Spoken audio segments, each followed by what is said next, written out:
Welcome! We're the Eyes of Harmony. I'm Nick. And I am Conrad. And today we're here to talk to you about Doctor Who and mainly the animated episodes. Yes. Doctor Who's quite a distinct history with various animations over many different studios.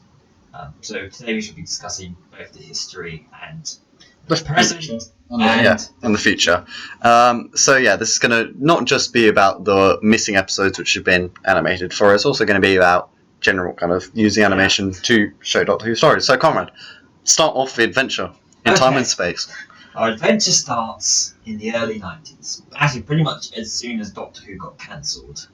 And there were various interests from people about animating Doctor Who as its own animated series. Various rumours about this throughout the 90s, just as some sort of Doctor Who the animated series. One of the most known and one of the more further developed versions of this was made by a company called Nelvana,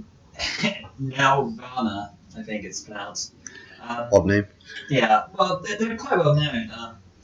To us here in the UK, they were the people who brought from CBC, for example. They were the ones who brought Fairy Odd Parents over here.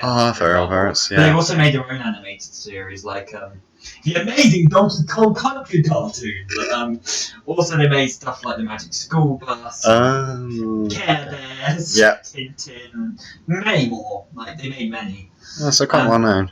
So they started to prepare concepts for a Doctor Who cartoon. Early 90s. This was to be their biggest ever project, they said. And there were concept arts drawn and lots of development. They had lots of concept arts developed for it. Like slides ready, yeah. Four scripts had been written. Wow. And the Doctor was modelled after various actors over several different concepts. They had Peter O'Toole, Jeff Goldblum, Christopher Lloyd, and his costume was based on various different Doctors. So kind of a mixed and match. Yeah. It's essentially a continuation, so it was... Yeah. They had their own unique versions of K9, and versions of the Daleks. So I mean, the Daleks basically the same, but they have unique aspects. So as you'll see when I show you the concept art, and the Master, well, you've seen the concept art, but he's a bit interesting. He's modelled a bit after Sean Connery. Okay. And the only reason it was cancelled was because a British animation studio told the BBC they could do the same thing for a lower price. So no pilot was ever produced or anything, but nothing happened with the other studio. Now you go. Okay, so... As I walk around and just talk you through. So Conrad has got a folder here. Elvada, the second one. Yeah. Yeah. And basically I'm looking at a folder because this is the first time... You'll be seeing these on screen so talk about them. So this is the first time I'm going to see these because Conrad went more back to the 90s. I did the more present, the missing episodes being reconstructed. We've kind of covered a bit of... We covered a bit, but Conrad's gone more back in time. Okay, right, so this is one of the concepts they had. This one has him with a stopwatch and looks a bit more like an English gent, Right, picture one. This one's a little bit odd. Compared to one thing to come a bit later. This is a bit more... This is more obscure. Yeah. Definitely. This was...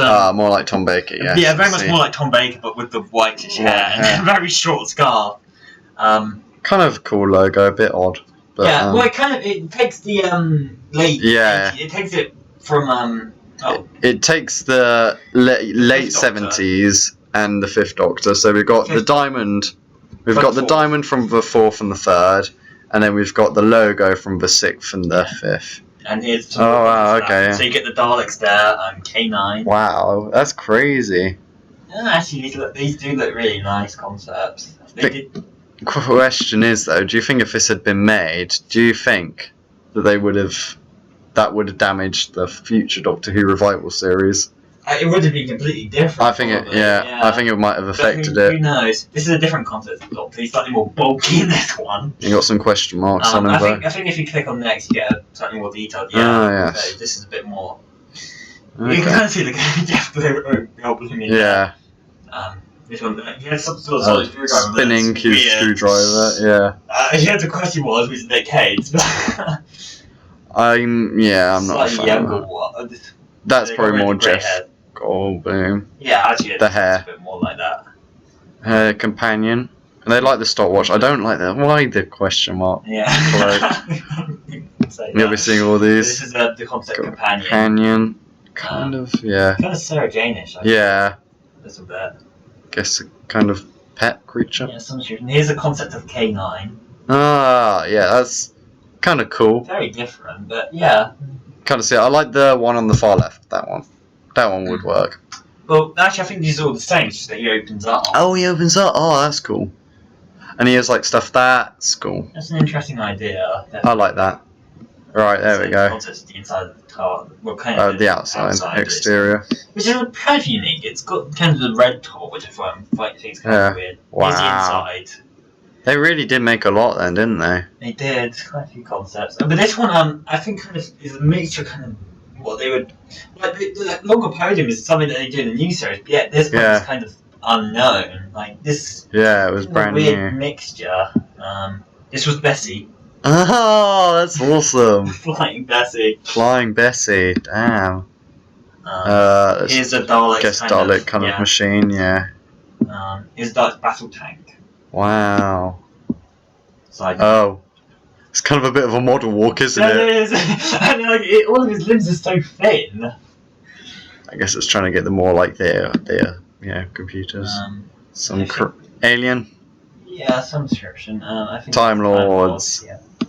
Nice, I wow. think that's the concept. Another designer, K9. This is actually a poster of some description from it. And here's the Master, half robotic, Oh. and with a robotic eagle.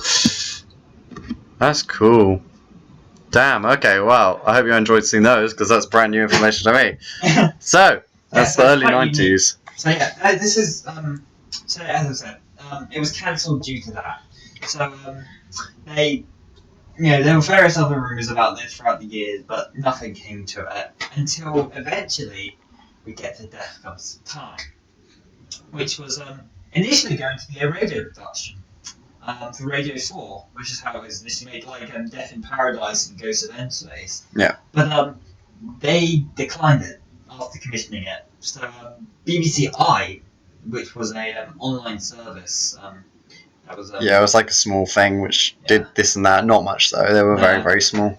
Picked it up and basically used it as a kind of the first episode 0, as it's known as a kind of demonstration of webcasting, but became so popular that they continued to and finished this story arc basically.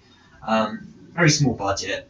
But you just got the voice actors and this guy called Lee Sullivan who drew art for Doctor Who magazine to draw the pictures for it. Yeah, it's literally just those 2 images. Yeah, and it's just, is it the mouse move? Is that it? No, not even the mouth. It's just still images background. So there is pretty much like a comic book, really. Kind of, yeah, but of course and it's got the voice acting.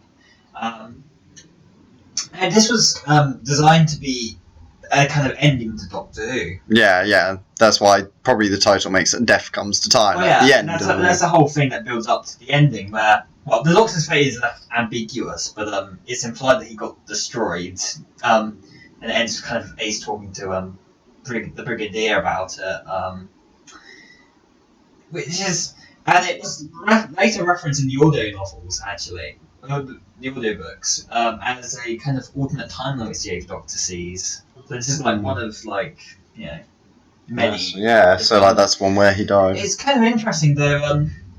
The pages they use, Lee Sullivan, some of the images are very good. However, some of them are weird. The Doctor's companion in this story, I can't remember his fluid name. He's some purple guy, but his face, like, not only does he have like the completely black eyes, but like his smile is like a creepy, like really creepy smile. It's like.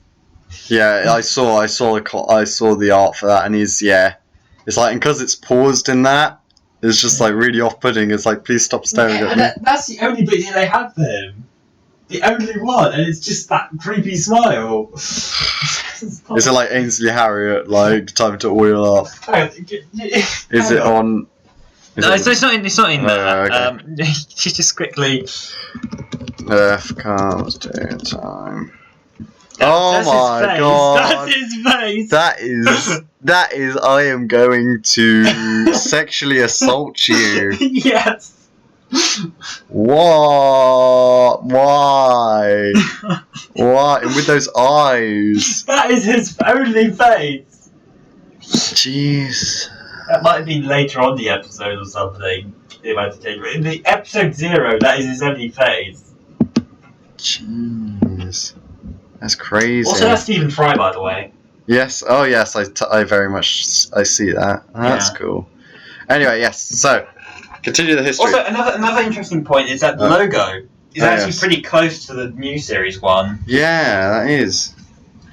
I guess that's where they took like kind of some of the inspiration. Yeah. So I think in the concepts of the series one design, they had some different ideas thrown around. I guess it just was stuck.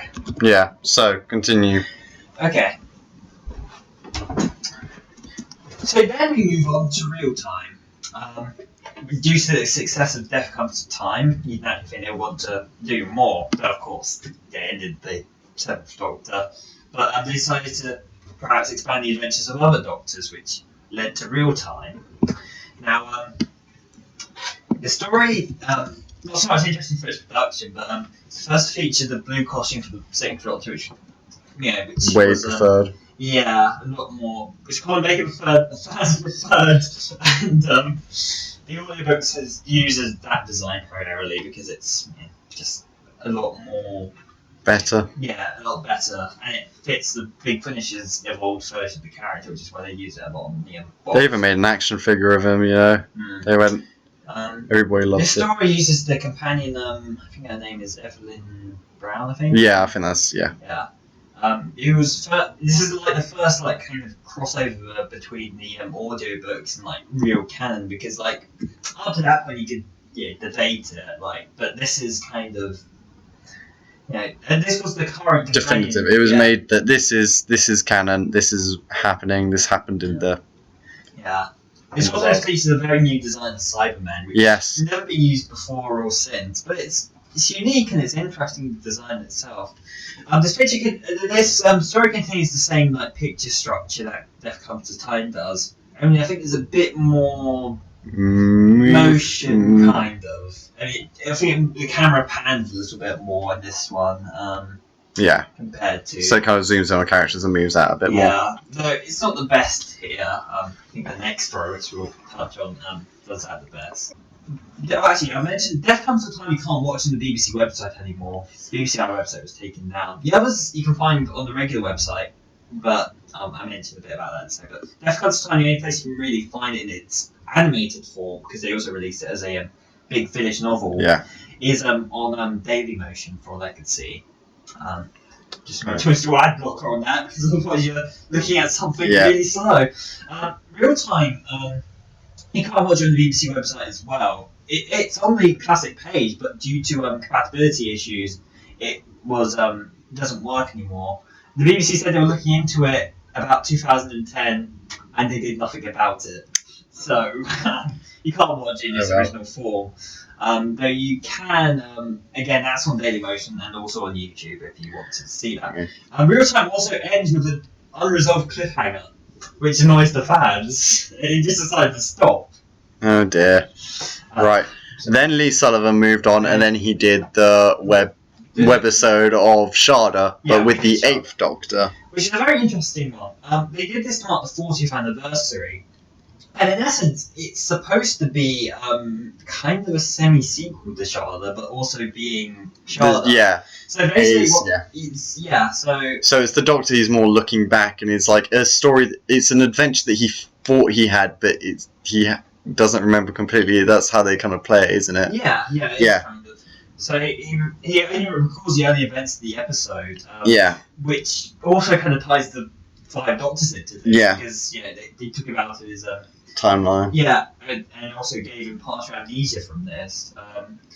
Romana remembers being in stasis, and K9 states that they left him alone for 2 hours before deciding to change their destination to Brighton, which leads into Leisure Hive. Leisure Hive, It's an interesting way to interpret the story, actually. I really do. Well, it makes it just new and fresh, really, because people had already known what Sharda was about. Because I think that VHS there was released kind of before the 40th anniversary, or it was. Around it, because 40th anniversary is 2003. So it was most likely out by then. Again, this wasn't really animation; it was pictures. But I think Pictures, this time the motion was kind of perfected, as it were. Yeah. It just felt a lot better. The illustrations, I think worked a lot better in this story than any of the others. Yeah. It also, an interesting element, is that it continues this off from the Big Finish audios and the fact that Romana is the legend of Gallifrey at this point. That's cool. Which is what they did in the Big Finish novels. So that was released 2003, but then something else came out 2003, which has now been released on DVD. Yeah. Which is Scream. It was planned to be released in 2004 actually on DVD, but that never happened. Never happened. Well, yes, now it has been, and that is Scream of the Shauka, which is animated by Cosgrove Hall, who also then later on animated The Invasion. Yeah. So Scream of the Shauka you can watch on DVD. I still need to get, but it's a lot more animated. It's a lot more. Oh no, it is an animation. It is a fully animated story, and it's really unique. Say they tried to start this whole new continuity of it. It was written by Paul Cornell, who wrote Family of Blood and Father's Day. Yeah. Yeah. In Series 1 and Series 3. And also many of the and novels. then many of the books. It was, as Nick mentioned, also released to coincide with the 40th. Released in 6 weekly parts from the 13th of November to the 18th of December in 2003 on the BBC website. And this story you can actually find on the BBC Classic website, the archive. Still can, yeah. And I think it still works from the last time I checked, though I don't remember entirely. It might not, but it also might. Yeah. But in essence, this was supposed to be the official continuation, because there were various rumours at the time, a revival or a movie and stuff, being done by some external It wasn't company. fully. So the BBC created this as kind of an official continuation. But of course, situations changed very quickly in 2004. This was meant to be a series, a full-on new Doctor Who series to continue on with the events. It had written a second episode called Feast of the Stone, which was planned, but with the revival announced, it was cancelled. However, it's been released as a story with this incarnation of the Doctor as kind of a way to bring it over. There was a cameo by David Tennant in this. Apparently, he literally just kind of was recording something else, wandered in and asked if he could be in it because he really liked Doctor Who. Of course, he'd already appeared in Big Finish productions and all that of various kinds. I remember him specifically from the Dalek Empire 3, which he was really good in that as well. The woman who plays the companion in the story, Alison, is not only, I think, nominated for an Academy Award, but she would also come back to the series and play Liz 10. It's kind of funny. You see, now all this helped out because all of these webisodes, they brought people to the Doctor Who site, which got the site money.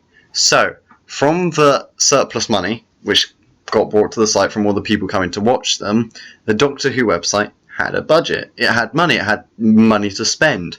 So, then they decided to get Cosgrove Hall, who did Scream of the Shauka, because Scream of the Shauka is what brought it all, on. That's what everybody was coming there for. So with large amounts of fans watching it had money. So then they decided, let's animate some missing episodes and put them on DVD. Here we are, The Invasion. Episodes 1 and 4 getting animated. Invasion. So, this is the first time it was kind of episodes that had already existed being recreated. So this was an experiment, as Nick said, based on the money.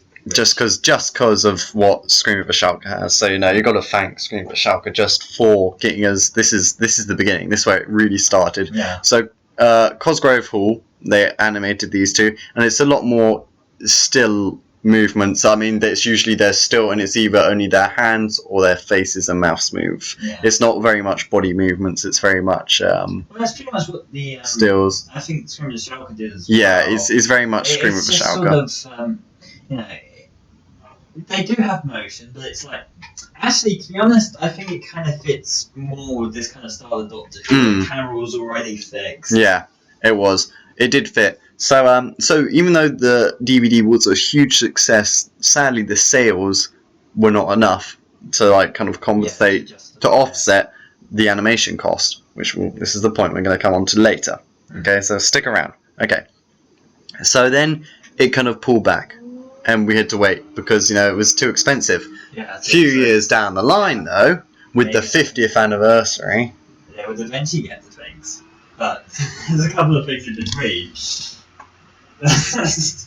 So the next actually animation thing which they did between the invasion, because of course I had a large gap to the 50th when they decided to animate more Doctor Who episodes. The next thing they did in terms of animation was the Infinity Quest, which was shown on Totally Doctor Who every week, which they had. I remember that show. Yeah, I do as well. I watched every episode. Yeah. It's animated by a company called Firestep, and was the second officially licensed for the animated Doctor Who serial. Yeah. If you take all the clips from the episodes, they combine and basically cover a full episode. 45 minutes, yeah. Yeah, it has a full episode. So yeah, so that was a little thing. You can buy that on DVD. Yeah, you can buy it on DVD. And actually, this one, the animation, despite Cosgrove Hall not necessarily being the major part of anything anymore, creative team members behind the invasion were actually, and the show were behind Infinity Quest. Yeah. So this was kind of a continuation of that kind of train of thought. Yeah. After that, we get Dreamland. Which came out 2009. It was right at the end. It was actually between when Waters of Mars aired and it was End of Time. kind of touted as an extra special, basically, another one of David Tennant's specials. Except for this one was a 6-parter, which was actually the first one I think since. I can't remember the episode. It was one of the Tom Baker ones, I think. Yeah, no, ages ago. It is like the invasion. No, Sharda. Sharda was the last 6-parter. And it didn't even come out. Yeah. So then it's Armageddon Factor. Yeah, that's right. Yeah. So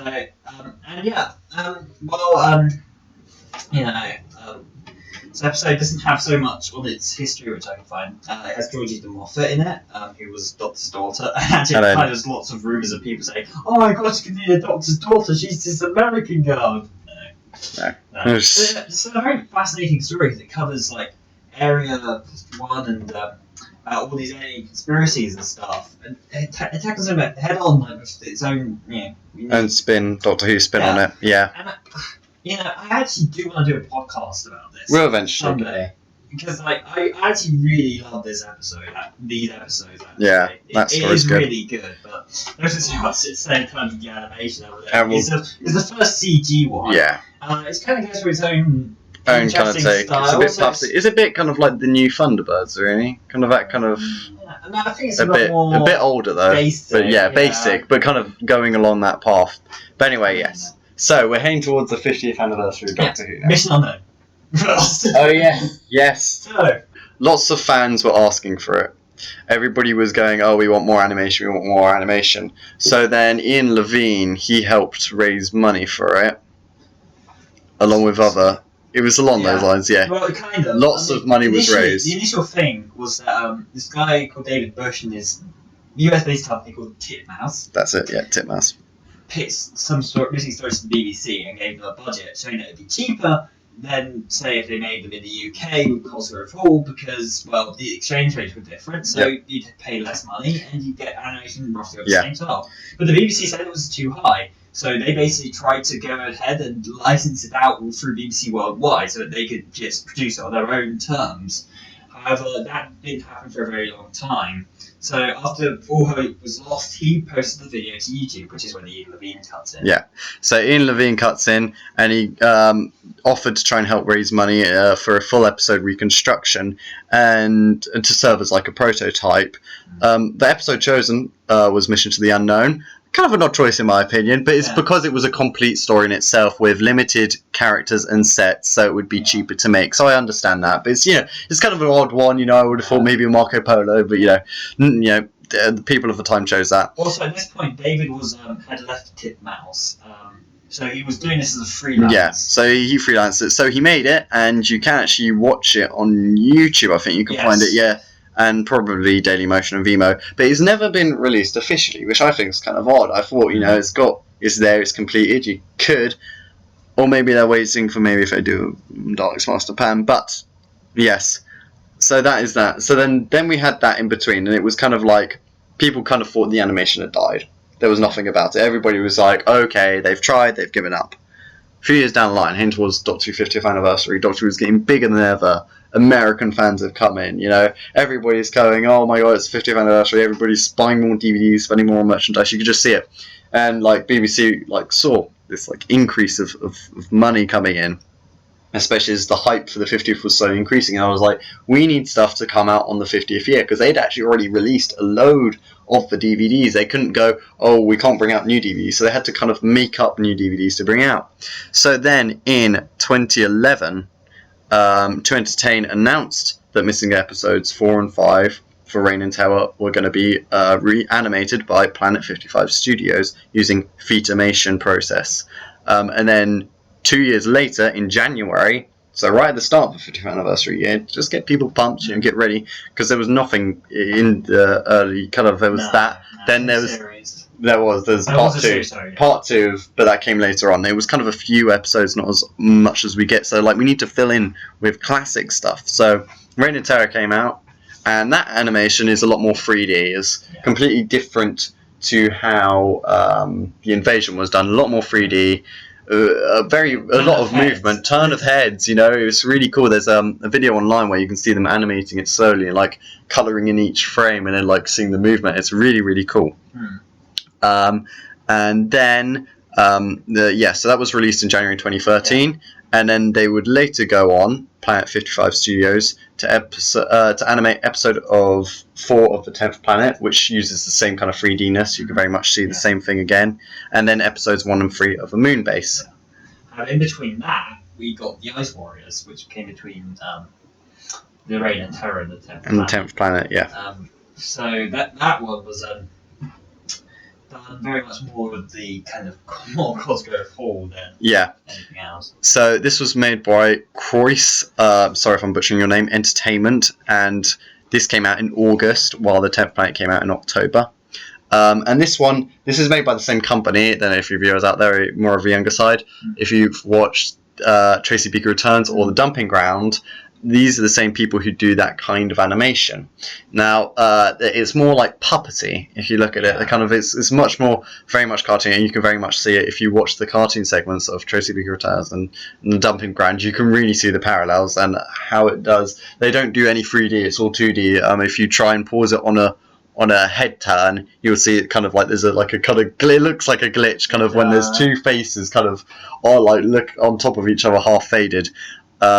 So they did that, but I like it being its own kind of thing, it's just a bit different, and it works nice and it looks nice, and that's how it goes. So then, but they were meant to also make another episode. They were commissioned to make the Underwater Menace, which had been found around the Planet 55. It was Planet 55. No, Planet 55 was the commissioned. No, it was Planet 55 was commissioned. From the website which I read on Doctor Who News, it was Curios, which was also the people who made the. Yeah, I have on here on the Wikipedia site. In December 2013, To Entertain commissioned editor Dan Hall mentioned that Planet 55 had been commissioned to complete the Underwater Menace for what they hoped to be an early 2014 release. However, September 2015, Doctor Who magazine confirmed that the much delayed DVD, now scheduled for 26, was instead contained telesnap reconstructions for some reason. So I found this article from Doctor Who News, which was dated in 2015 in June, and they said that the BBC were right telling Doctor Who News last December that they hoped to release the DVD in 2015. However, it's now been cancelled following financial problems at the animation company Curios. Maybe it changed. Yeah, because I think they might have tried both, commissioned both. I think they probably did change, but Curios ended up having some financial issues, so they were unable to complete it. So it's not been proved financially viable to take another partner on for the animation, and the BBC are reluctant to release an incomplete version. So what happened to that. That's what happened. So the Underwater Menace didn't get animated. So then we're kind of like, okay, well that's the end. Nothing else is going to be done. Boom, 2016. All of a sudden, some leaks on the internet of some clips of Power of the Daleks. There's actually one thing in between. actually. There was a pitch for a completely different kind of Doctor Who. So, this guy called Dan Norton, who was a DC Comics artist and was also responsible for the Thundercats TV show, he pitched to the BBC a Doctor Who cartoon. And he said on his, I think his DeviantArt page, "Yeah, man, we were close. Had a few revisions to creativity, but that were requested, so we retooled. It was going to be epic, man." At the end of the day, BBC didn't want anything to distract from the production of the TV show. Well, what was close to happening didn't. Since the BBC eventually passed on, you'll be rewarded this pitch poster. Only had 7 hours to do. Starting with the first Doctor, the series would have touched on all versions and filled in some of the gaps. So it's going to be an animated series throughout, like, every Doctor, covering a lot of the episodes and filling in some gaps within that. Done by artists. That would have been cool. Damn. Oh, this is annoying that this wasn't made. I don't know whether they said that. Maybe come back another time. I think when they said distract from the production of the TV show, that might have been a budget thing, perhaps. Yeah. So they didn't want to take money away from the main That's amazing. series. But this looks really cool. This really does. That's awesome. Okay, I had no idea that had been pitched. No, I didn't either. I found a blog post about it and then read more about it on his official DeviantArt page. Ah, cool. Okay, yes, so, 2016. Yes. All of a sudden, Power of the Daleks leaks online. We're very sceptical. I was trying to be more hopeful. Yeah, you were very hopeful. I was, I've been burned before. Yeah, we've been burnt before on So hoping. I was holding back, might be real, might not be, but, And then all of a sudden, announcement trailer.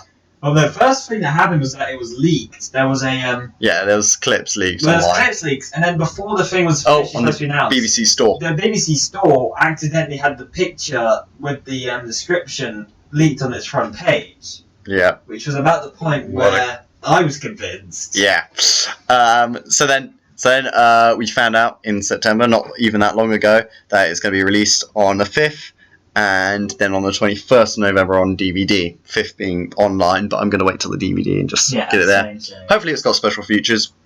I'd be a bit I hope so. ticked off At if least not. something about the animation. Yeah. If not, like, a commentary track would have been out or something. So now, so we're at present day now, Yes. and this is the point of this video is mainly just to say we need to support this DVD. Yes. We have to all buy this DVD when it's at its most expensive, so that the BBC can make a large profit and go, fans want this, fans like this, we're gonna make more. Yeah. We're gonna make more, and we need to continue to give them the money. I know it's expensive, but just don't buy sweets this week. Just don't get that Coca-Cola, don't get that cake. Save it for the Doctor Who DVD and get it, because we can get so many more stories out of this. Because this is 6 episodes fully animated. That's 6. That's more. Yeah. All before it's been 2 episodes, and we were like, okay, so 2 is the budget. Like that, 2 is how much they can afford.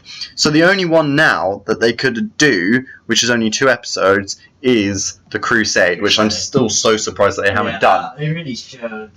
So, I mean, animation brings it so much more to life. I would have happily waited another 2 years for the Underwater Menace and for the Web of Fear, just to have an animated episode. Just to have and I think, I know, comment below, would you wait 2 years just so that they'd be animated, or do you prefer telesnaps? Do you prefer it quicker just to get the telesnaps? Yeah. Because I would have preferred, I love the underwater cover. The underwater cover. I love the Underwater Menace cover. I absolutely adore that cover. It's one of my favourites. Probably, it's a really good one though. And the special features are great, but the telesnaps ruin it, especially as they don't have enough photos. It's too empty. There was some, I was like, what's going on? What's happening here? I kind of got it all, kind of. It was at the end when there was all this destruction. I was just, it was like you couldn't see what was going on. It was very, very, weak. It was weak. I mean, Web of Fear was okay. Episode 3. I mean, at least it wasn't the big fight scene which happened in episode 4. At least we didn't lose that. But we have to support Power of the Daleks. You have to pre-order it now. Just put it on pre-order and just Forget about the money. Just put it on pre-order. I've already pre-ordered. I pre-ordered it as soon as it was like available on Amazon. I mean, I went for it. We all need to support I probably won't pre-order it, but I'll probably get it straight. Yeah, probably day one. We all need to get it because then we can get other stories. So if they can do 6 episodes, we can, they can do the Crusade, which I think why not? It would complete season 2 of Doctor Who. We'd have all of them on DVD. All of them, Then we can do Galaxy 4 because that's 3 episodes. Celestial Toymaker, 3 episodes. If they split 2 6-parters and just did 3 episodes, they could do the 3 of Galaxy 4. They could do the 3 of Celestial Toymaker. That's the one. I couldn't get out of my mouth. The Savages, the Smugglers, and then I really want some more Patrick Chelsea. The Macro Terror. That could be done. It's only 4 episodes. Then, if we're doing more Daleks, they already have the Dalek models. They could either do Master Plan. They could do Evil of the Daleks. Yes. Then we'd have all of the Daleks on DVD. All stories on DVD. That'd be great. I think if we support this one enough, we will either get Evil of the Daleks next, or The Wheel in Space. Yeah, I think those are the 2 most likely. Those are the most likely. And why not? Guys, just buy the DVD. It's not that hard. Why don't you like the Space Pirates or something? The thing is, I wouldn't even care. I'd still buy it just to support, to make sure we got the others.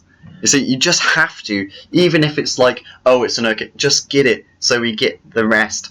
Yeah. Even if you're hopeful that we're going to find the missing episodes, you don't know, and we don't want to let this ship sail and then go, okay, look, animation's dead. Let's just give up on it. Yeah. We need to make sure they keep making these animated episodes for us to see. We have to support it. It is our duty as nerds and Doctor Who fans. United. One. Fear of the Deep, 6 episodes. We can do this, guys. Abominable Snowman, only 5. Marco Polo. I think that's one of the more notable ones, which might be. Well, it would complete season 1. Crusade would complete season 2. Season 3. One thing I'm kind of sad, which is kind of at the back of the pile, and probably not get. Massacre. Is the Massacre. Massacre. I read the Target novel, and I enjoyed that one quite a bit, but that one is so at the bottom end of things that. I think Mythmakers was below that one. Yeah. I would want Massacre before Mythmakers. Yeah. Same. I'd want that. But yeah, okay, choose 3 stories that you'd want animated. The Daleks Wheel in Space, anything? The choice is hard. It is. Because there's so many, especially Patrick Troughton. It is. More Patrick Troughton, that's the best thing about Power of the Daleks. More Patrick Troughton on my DVD collection. And the Abominable Snowman. You chose my 3. I love Weather Fear, and when I read the Target novel, I think I returned it to you within days. I think it was it was a quick turnaround. You usually take a while with your book. I'm not a reader. I'm dyslexic. I'm very, very slow at reading. I mean, I've got Game of Thrones book. I'm loving it. I watched the TV series. I'm loving the book at the moment, but I have to make sure I find time for it. I kind of really have to push myself to read because I'm very just not a fan of reading because it's harder. Read Engines of War at some point. And then I got the Abominable Snowman. I started it and I couldn't put it down. That's the second book that's happened to. The only other one was Harry Potter and the Deathly Hallows. It was the other one I couldn't put down. But Abominable Snowman, I could not put that down. And Marco Polo a bit. With the Target novel there, it was alright. I did have a massive break from it though due to work and school. But yeah, okay, if I was choosing 3 different ones from you, just to make it a bit different, Celestial Toymaker, love that idea, love that story. That would be a really fun one to see, just because all the games, and it wouldn't be too hard, I don't think. Might as well try Marco Polo, because I've read that Target novel. I'd like to see it. And then if I was going to choose another one, so it could be Fury of the Deep or the. I kind of want to see the Macro Terror, just because they've appeared in New Who. It's 4 episodes. I know nothing about it except they kind of enslaved humans in the future. That's all I know about it. Don't know how they're defeated. I literally missing episodes. I've kind of steered away from in case they ever came out on DVD. I know bugger all about Power of the Daleks, except they're kind of I know it's like one of the best stories ever. I know kind of part of it. There's factories that get built. It's on Vulcan. I know kind of the gist, but I don't know the really kind of in-depth story. Yeah. And that's why I'm so excited for November again. Yeah, It's like can't wait. as a kid, I used to hate November. Most boring month. It was a month before Christmas. Nothing happens in it. Halloween's in October. Christmas is in December. November is rubbish. Then all of a sudden, there's the 50th anniversary. You know, Doctor Who. That makes Doctor Who amazing. We went to the 50th event. Year after, then I think there was Doctor Who in November because there was Series 8, so that was in November, just at the end, just at the start. But it was still kind of there, you know. And now, you know, freaking Power of the Daleks this year. Excellent. Yes. Woohoo! And yeah, so please, listeners, if you haven't pre-ordered it yet, please just pre-order. We don't even work for the BBC. We're not getting paid just to, like, you know, advertise it. Nickerson. Just please get the DVD to support it, because it's BBC Studios. It's them themselves who are doing it. So we need to support these people. Yes. Show that we really want this stuff. And yeah, so that's kind of a point. We gave you some history. We gave you some opinion. Comment below what you'd want to be animated. We'd love to see your opinion. Your opinion on, like, the concept arts. Would you have liked that cartoon to happen, filling in the gaps? Would you have liked the really old cartoon to have happened? Yeah. What do you think of the concept arts, you know? Comment below what you think about stuff. So thank you very much for listening with the Eyes of Harmony, and we'll see you next time. Bye.